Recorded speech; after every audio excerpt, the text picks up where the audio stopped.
What went wrong for Liverpool against Arsenal? I'm joined by Rob Armstrong. Very, very privileged to be chatting to you, mate. How you doing? Privileged to be here. What an honour. God, what a joy to be here. Yeah, I'm all right, mate. I'm all right. Yeah. I'm a West Ham fan, so I'm recovering from first Premier League defeat in a little while. But the Arsenal-Liverpool game, that was a narrative I really didn't expect. Certainly as a City fan, you're looking at it thinking maybe a draw would be the best possible result. But for Arsenal to win, I think Jamie Carragher hit the nail on the head, sort of saying that is probably a better advantage for City because Arsenal are probably lesser contenders for the league title. What was your overview of the game, maybe from an Arsenal perspective? What went wrong for them? What went right for them? Sorry.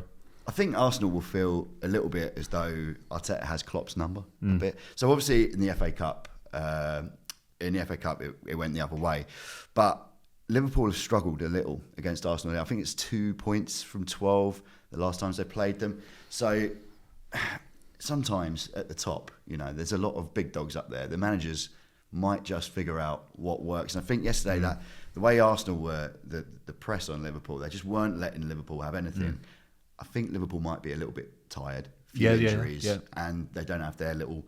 they don't have Salah, which does make a huge difference. And that's no diss on Liverpool saying they rely on him. Of course they do. He's one of the best players in the world. Probably the best player in the Premier League this year. Certainly numbers-wise, without a doubt, he's the best player in the Premier League this year. Yeah. So I think they got Liverpool on a good day when Liverpool were a bit tired, but they also played it exceptionally well. And, I mean, the games yesterday were a feast for the fan of the deflected goal, weren't they? There was all over the place at Stamford Bridge, Old Trafford, and then... whatever was happening in Liverpool's defence yesterday. Even the Trossard finish was a little bit off Van Dijk as well. It was crazy, man. I love the slow motion footage of Van Dijk realising that Alisson's coming to clear that ball out while he's trying to hold off Martinelli. And he just looks and he's going... Yeah, in slow-mo. It was hilarious, man. He just knows that disaster's about to happen. But, it's a funny game. And I think Liverpool have had quite a funny season in general, really. Because at the beginning, I don't think people were really backing them for the title. I don't think people thought they were going to be in a title push. They just finished in Europa League places the season before, and then people are saying, the team's getting a little bit older, they need a bit of a rebuild. The signings hadn't all quite worked out. They spent that money on Darwin Núñez, who's like sometimes the best player I've ever seen on the planet, and then sometimes awful. Horrendous. That miss near post. Absolute power league stuff sometimes. I'm convinced that he's going to, at some point, he's just like recalibrate his aim a little bit. And then you think he's got it in the locker to kick on to be that player? Physically, he's a nightmare. He's a nightmare. Imagine being a centre back. Like if you've got to mark him, it's never going to be an easy day, is it? And you're basically relying on the fact that he's probably going to miss a lot of the time. That will make you look like you've got to gamble a little bit. Is that the first issue then for what went wrong for Liverpool, that they didn't start Núñez? Because I know he played against Chelsea. He missed. He could have had 4 goals against Chelsea. He kind of missed all of them. Hit the post so many times as well. Obviously the penalty. Is the first issue for Liverpool that why start Gakpo? I think Gakpo's a smart player. He's a very technically gifted player, but he comes short a lot of the time, and his finishing isn't 10 times better than Darwin Núñez. Darwin Núñez not starting the game for me, I think it let Arsenal off a little bit. Is that an issue for Liverpool? Why didn't they start Darwin Núñez? Darwin Núñez had a bit of an injury, didn't he? He has a bit of a foot injury. Yeah. And I think, again, like I said earlier, I think that's a bit of a problem in Liverpool's squad at the moment. I think they're feeling the fatigue from the season in general.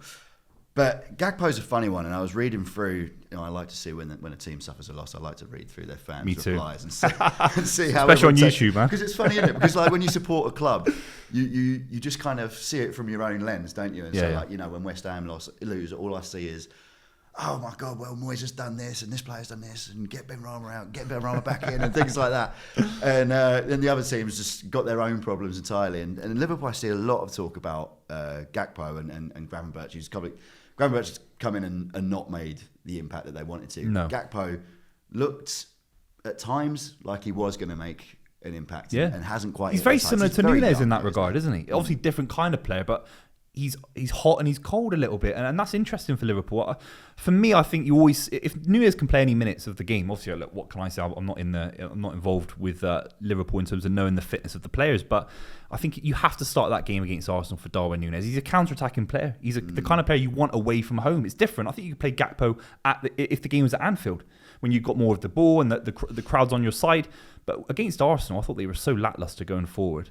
What about the midfield for you? Because I think Premier League title wins are all based on the midfield. I think you can get through a season even with a false nine. I've seen it at City. You don't need a striker necessarily. You can get through Premier League campaigns with someone like maybe Gary Cahill at centre back with John Terry. You can have weaknesses there, but as long as the midfield's clicking, you can grind through a Premier League winning campaign, in my opinion. But Liverpool, I thought their midfield was so poor. What do you think their best midfield is now? It's obviously Szoboszlai. Obviously wasn't available for the game. I still think McAllister cannot be the deepest midfielder. If he's the deepest midfielder, they're really struggling because physically he's slow. He's a bit of a Paul Scholes figure a little bit in terms of he's very, very good on the ball, linking up play, but he's a bit flat defensively. He doesn't enjoy running back, in my opinion. It might be Endo. And that's an issue because he's come in. Obviously, he's not available at the moment. So I don't know what you think. Is it Endo, McAllister, and Szoboszlai for you? I feel like it is. Those feel like the most settled. And Endo is a funny one because he's one of those that when they signed the opposite of maybe a Gakpo, people are like, oh, God, he's this guy we've signed. He's not going to do it. 30 years old, and Stuttgart. Then comes in and he just keeps everything ticking, doesn't he? Keeps everything moving. And I think their run of form that they had, obviously until yesterday, they'd had a brilliant run of form.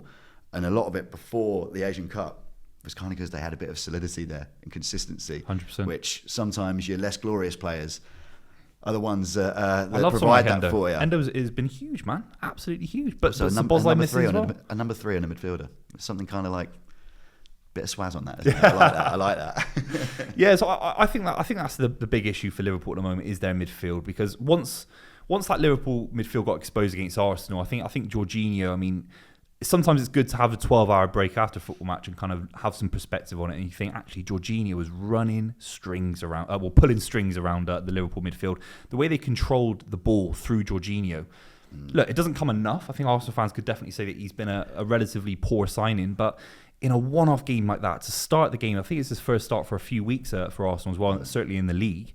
And the way he was able to control midfield, is that an issue for Liverpool that they weren't able to get their foot on the ball? Well, I think the Jorginho thing, Declan Rice might have found the ideal partner. Do you think? Yeah. I think, or both of them found each other. I think what Declan Rice does so much is, I mean, every time a new set of eyes watches Declan Rice, they see something different from the other person. Like West Ham fans having watched him for years and years and years will know exactly how good he was. But I think when he moved to Arsenal, people started to realise, oh, I thought he just passed sideways, and oh, I thought he never dribbled. But he does kind of everything. He is action man, isn't he? Yeah, and, 100%. Jorginho having that energy around him and someone to do all that hard work, as well as have a bit of quality. You know, you can have holding midfielders that put in hard work but don't have quality, and they have a role. They're good. Yeah. But Declan Rice has the quality and the hard work, which means Jorginho gets this kind of extra time, extra space, extra support, a bit of backup when something goes wrong. I think those two together is quite a nice mix. And Jorginho, when he's at his best, he's like purring around the pitch, isn't he? He's like an absolute silk. Yeah, I think it's the best game I've ever seen in an Arsenal kit for him. But he did it against City, actually, for Arsenal as well. It's probably the best performance I've seen, certainly at the Emirates, of Jorginho. I mean, to do that against the Liverpool midfield. Whatever we say about Liverpool's midfield, I don't think it was good enough in terms of Gravenberch. I think Curtis Jones was. I don't think Curtis Jones has got enough on the ball, in my opinion, of controlling the game. What do you think of their Trent experiment? The sort of, should he kind of come as this inverted fullback into midfield? Whatever, England have started thinking about using him as a midfielder. Yeah. They've got Conor Bradley come through now, who could possibly take that right back spot. Use Trent as midfielder. Maybe they would have done that against Arsenal if it wasn't for obviously unfortunate personal circumstances for Conor Bradley. Maybe they would have double banked up and had a bit more defensive cover, because I think Trent was a little bit exposed against Martinelli. I thought he got done a little bit a few times, and it was Martinelli's one of his best performances this season, no doubt about it. But I don't know. Liverpool ultimately were top of the table. Liverpool ultimately hadn't lost a game for a long time in the league. Well, they hadn't lost a game except Spurs, where I think they were basically cheated out the game because of VAR. So for Arsenal to do that against Liverpool, there has to be something missing in this game. And I think talking about Trent is a big one, because I think Trent defensively still had massive gaps in his game.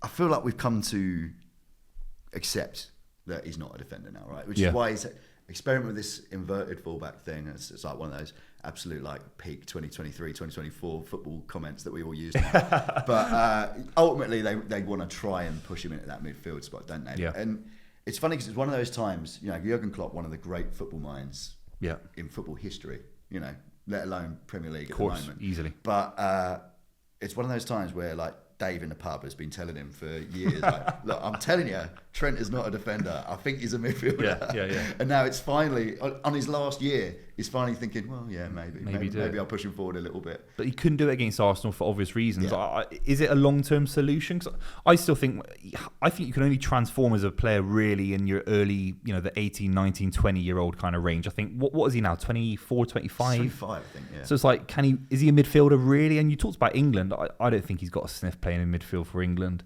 I don't think I've seen enough. I think there'll be an opportunity with Conor Bradley coming through, don't get me wrong, but I still think Liverpool miss that kind of, that they miss a Rodri, they miss a Declan Rice. I don't know what Jurgen Klopp can do for this Liverpool midfield.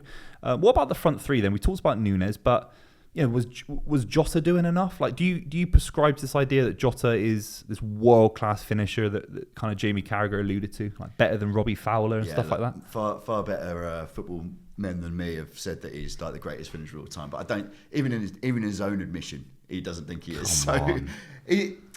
It's funny, isn't it? Because he feels like a different player from what he was at Wolves, and I still don't really know fully what he is. No, I don't think he's ever been in that Liverpool front three. I don't think everyone's ever seen him as settled as when they had like their famous one. Firmino, Mane. Yeah, Mane and Salah. Like, no one's ever really seen one of those that is based around Jota. Yeah, they know he's good, and he's like when you're not watching a game and the scores come up, like, more often than not, does it not seem right? Jota on the bench, he's going to score.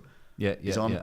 He scored. Yeah. He scored too. Yeah. There is like a sense of inevitability around him scoring, but he doesn't is. seem to be a player that's going to ever be your sort of linchpin, the man that you're going to base everything around. And I feel in my head, and I know I was talking about it a minute ago, Nunes seems like he should have that. He just seems to be missing one contact lens.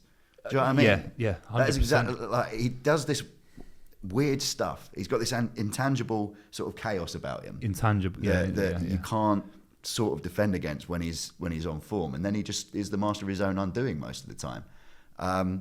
But if he gets it right, like, that is the man that you like. Right, you stick him in the middle, and everything else. How long has this guy got, man? It's very. He's young.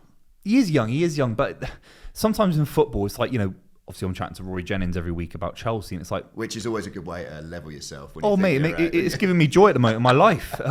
But okay, we could all say Mudryk has an unbelievable ceiling, and then after a while, time progresses, and there's a bank of time that is undisputable. We now have over a year of evidence about Mudryk's form. For example, he isn't good enough for Chelsea. I doubt he's good enough for a top 10 Premier League side, in my genuine opinion. So going to Nunes, it's very interesting. We talked about Jota, we've talked about Gakpo, and we've talked about Nunes. All three, arguably, have got these weird deficiencies in their game where Jota is a great finisher. Does he do enough to take the game by the scruff of the neck? No. Gakpo was poor against Arsenal, in my opinion. So was Darwin Nunes. Maybe, I don't know what you think about this, but will Liverpool's downfall this season, if they don't win the Premier League, being starting the year being top of the league, it is a massive statement for any side, and they usually should go on to win the league. So if they don't, and it's their first loss, in a very, very long time, is it down to these kind of deficiencies where they don't just have an Aguero they can fire the ball into, a Thierry Henry? It's kind of these half-measure players that are kind of, they all make up for each other's deficiencies, but you have to play all three of them together, and none of them can kind of take the mantle, if that makes sense. Well, they are, to use another football cliche, they are a team in transition, aren't they? Which, obviously, with Klopp going, is now going to carry on for a couple of years. But sort of by hook or by crook, he's found a way of getting them to the top of the league. If you watched them at the beginning of the year, they were getting lucky quite a lot, and I think Liverpool fans would admit that they got results with quite poor performances quite a lot. Yeah, and then they started really hitting their form, and then they're in their stride, and they were brilliant. In the last month or two, they've been excellent. Yeah, and and the wheels are always going to come off here and there in a season generally. And I think you're right. There is just a problem when you're trying to put this new team together when one or two of them aren't clicking. The rest aren't confident or strong enough to take the game by the scruff of the neck. And obviously, when you've got Salah around, it's a few people can not click, and you can be all right. Yeah. Man City, right, the best team, probably one of them, it's another conversation probably for Rory Jennings, one of the best teams we've seen in my lifetime, right? Yeah. And when De Bruyne is not there, and Haaland to an extent, I guess, as well, but more so De Bruyne, when he's not there, it's like, this is all brilliant, but it's not quite not the same. What we used to seeing. No, of course. And Liverpool, look, you can make a team in transition, but you're missing the most important thing. It is going to be hard. And But he'll be back soon. Yeah. You know. Well, will he? God knows, hamstrings, isn't it? Yeah. Well, that is true. From what I've read, it's a couple of weeks to a month. And Did that'll you see Elise on Saturday came on. I mean, the exact reason you don't start Nunez, right? No. Comes on at half time, 10 minutes in, pulls up straight away. Yeah. Oh, nightmare for Roy Hodgson. Yeah, I think he'll be gone, mate. But so, okay, City play Liverpool, I think it's March the 9th. By then, will Liverpool have addressed some of these issues that we've talked about? 100%. You think so? 100%.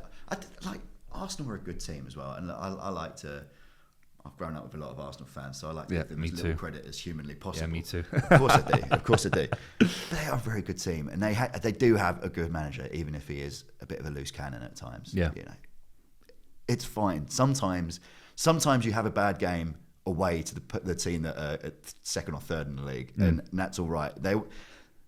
They also made some horrendous mistakes, That's an issue though that we haven't really talked about. Obviously, we talked about the front three, but it's like, mate, Van Dijk, Alisson, especially for that Martinelli goal. It's like, and especially for the first goal for Saka as well, how the two centre backs were pulled apart, and there was 25 yards of space behind Van Dijk and Konate, and then Konate gets sent off. I think Saka scoring headers is like, that's a bit of a red flag, isn't it? He's about 5'5", isn't he? Yeah, exactly. Getting in, and he should have scored that, shouldn't he, as well? That was poor. But is there anything in just in terms of the confidence of Alisson and Van Dijk? We talked about Salah. He's a player in his prime. He's world class. People talk about Van Dijk with his experience and Alisson, making those kind of mistakes. There's something strange about that kind of performance. Maybe it's a one-off, like you're saying, but I think the defensive core of Liverpool in that game, again, Alisson making a mistake. He's made a few mistakes against Man City. Got very lucky that Liverpool didn't lose that game. Is there something in the kind of confidence around Van Dijk and Konate in particular? Alisson has a couple of them games a year, though, doesn't he? Every single year, it will save you however many points. It will save you 15 points, but it might cost you 3. Yeah. Every year, he has one game where it's just like the man is in self-destruct. And I think it's probably a testament to him that he can leave afterwards. He could leave the stadium and then just go home, have a think, okay, no more of them this season. And then come back and be unbelievable. And then the next week you see him make 10 insane saves. It's rare to see him and Van Dijk have a bit of a stinker. And Van Dijk's his whole, aura, right? That's his whole thing, isn't it? And when you start thinking you can get one over Van Dijk, that's a bit of a problem because that kind of aura is infectious in the team. And when you got a goalkeeper who's the most confident man on the planet, then you got the coolest, calmest defender who no one ever gets past in centre back. You think, look, we're going to be all right. And Konate. When you see, he's been superb. Interesting. Didn't he do that exact same combo of yellow cards? Was it against you? Oh, I can't remember. I feel like he's got sent off for 2 yellow cards in almost the exact same way before. Yeah. I'll check that afterwards. Yeah, we'll have to check We'll check that afterwards, and then if I'm wrong, we'll obviously edit it out, and if I'm right, I look like a genius. I'll zoom in on this one, yeah. But yeah, your important players are the ones who bring the spirit of the team. They calm everyone else down. I think in a game like that, you can't be having senior players making mistakes that are ultimately down to concentration. Yeah. It could all just be an off day. Maybe next week. It might be, yeah. I think it might be down to fatigue. Losing run, but I think they're knackered. Yeah. It's been a long run of good form, and it has to end sometime. And if it is going to end, a list of calamitous mistakes are actually probably easier to explain than just bad form in general. Yeah, 100%. Let's just wrap up then. Where do you think Liverpool will finish in the Premier League table this season? Hand on heart. City first, Liverpool second, Arsenal third. Second. So you still don't think the Arsenal win has improved Arsenal enough where they'll get the points against lesser sides to overtake Liverpool and Man City as well? I still think Arsenal are going to have the problem that everybody's been speaking about forever, in that they don't have Salah and they don't have Haaland. They don't have absolute guaranteed reliable goal scorer. And when the season is in total crunch time, you're in the trenches. You need the reliable goal scorers to still be reliable, and I think that's going to be the undoing again. This is no unique opinion, but they are obviously one great player away from being a truly, truly great team. But I think Liverpool just have that experience. I think Pep and Klopp obviously have more experience, and I am fully expecting Man City, now they've got De Bruyne back, to go on their customary 20-game unbeaten run. You think that can happen again? 4 in a row, never been seen before. Yeah. I think so. There's nothing. I see no evidence to suggest it won't happen again. It's all the same formula as the last few times it's happened. You think at the beginning of the season, you think, oh, maybe this is the year they're finally going off the ball, and then all of a sudden, someone comes back into the team, or De Bruyne eats an extra bowl of Weetabix one morning and just decides that's going to get him. He's been incredible, man. He's been honestly. I'm not trying to be biased, but he's been incredible since he's returned. He's been incredible, honestly. That 30-minute cameo against Newcastle was like, if you could put his career into a sort of 30-minute pocket, it's that, isn't it? He just showed finish, everything, the passing ability, everything that makes him truly, truly special. And now he's got lovely hair as well. You like his hair? Oh, mate, his hair's banging. Yeah. Oh, having a star player with a decent barnet's class. You know what? Like, we're talking about Salah quite a lot. You know when Salah's got his like really kind of long mad Big hair, he looks class. I think that's great. Yeah. I love it. I love a star player to have a mad barnet. Haaland as well. Haaland, yeah. When Nunez has got it, but he actually tucks it up in a bun. Maybe you'll let it down one day. He's got the potential to be a long-haired maverick superstar. That's amazing, mate. And I appreciate your time. Where can people find you? Well, hopefully. So I've just left BT Sport. Yep, which of course. People may recognise me from. So hopefully be popping up other places soon. But yeah. Look out in the boxing world, football world. Yeah. I'll be around. It's been a pleasure, mate. Obviously, check out Rob and subscribe to the channel if you haven't already, and we'll see you very, very soon.